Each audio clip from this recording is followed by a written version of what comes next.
শুরুতেই আমার সঙ্গে যারা দুজন উপদেষ্টা এসছেন তাদের সঙ্গে পরিচয় করিয়ে দিই। এখানে আছেন আলী আজম, পরিচয় হয়ে গেছে অলরেডি, আগে খুব পরিচয়। দুজন ফরিদা আক্তার, ফিশারিজ, মৎস্য প্রাণী সম্পদ।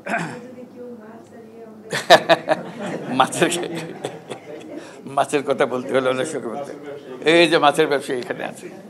যাক, ওই দুজনের সঙ্গে পরিচয় করিয়ে দিলাম। আর এমনিতে আমরা আমার সঙ্গে আপনাদের অনেকের সঙ্গে পরিচয় হয়ে গেছে অলরেডি। কারণ এই দেশের, বাংলাদেশের পরে যে দেশের সঙ্গে একেবারে ওতপ্রোতভাবে জড়িত সেটা হলো ইতালি। বহু বছর ধরে এদের সঙ্গে আমি কাজ করি। ইতালির উত্তর, দক্ষিণ, পূর্ব, পশ্চিম কোথাও কোনো জায়গা নাই যেখানে আমাকে নিয়ে যায়নি, যেখানে আমার কোনো কর্মসূচি নাই। এটা একটা হলো সব রাজনৈতিক দলের সঙ্গে আমার একটা সম্পর্ক হয়ে গেছিলো, যার কারণে সেটা বহু ধরনের প্রস্তুতি এর মধ্যে হয়েছে রাজনৈতিকভাবে। এখানে যে 5 স্টার মুভমেন্ট হলো, 5 স্টার মুভমেন্ট যে জিতলো, তাদের প্রধান প্ল্যাটফর্মের মধ্যে একটা অংশ ছিল যে সমস্ত কথা আমি বলি, যে সমস্ত কথা আমি, এটা তাদের রাজনৈতিক দলের অংশ হিসেবে তারা গ্রহণ করেছিল। সেজন্য বহুবার তাদের সঙ্গে বৈঠক হয়েছে কীভাবে এগুলো ইমপ্লিমেন্ট করবে।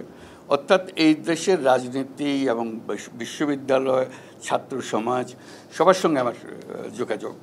ওই যে একটা বোলোনিয়া ইউনিভার্সিটির কথা দীর্ঘদিন ধরে ওদের সঙ্গে আছে, এবং বিভিন্ন বিশ্ববিদ্যালয়ের এরকম সেন্টার আছে, আমাকে যেতে হয়েছে, তাদের ছাত্রদের সঙ্গে যোগাযোগ হয়েছে, কর্মসূচি আছে। কাজে সেই সূত্রে এটার সঙ্গে আমার খুব গভীর একটা সম্পর্ক দাঁড়িয়ে গেছে। এইটাতে যখন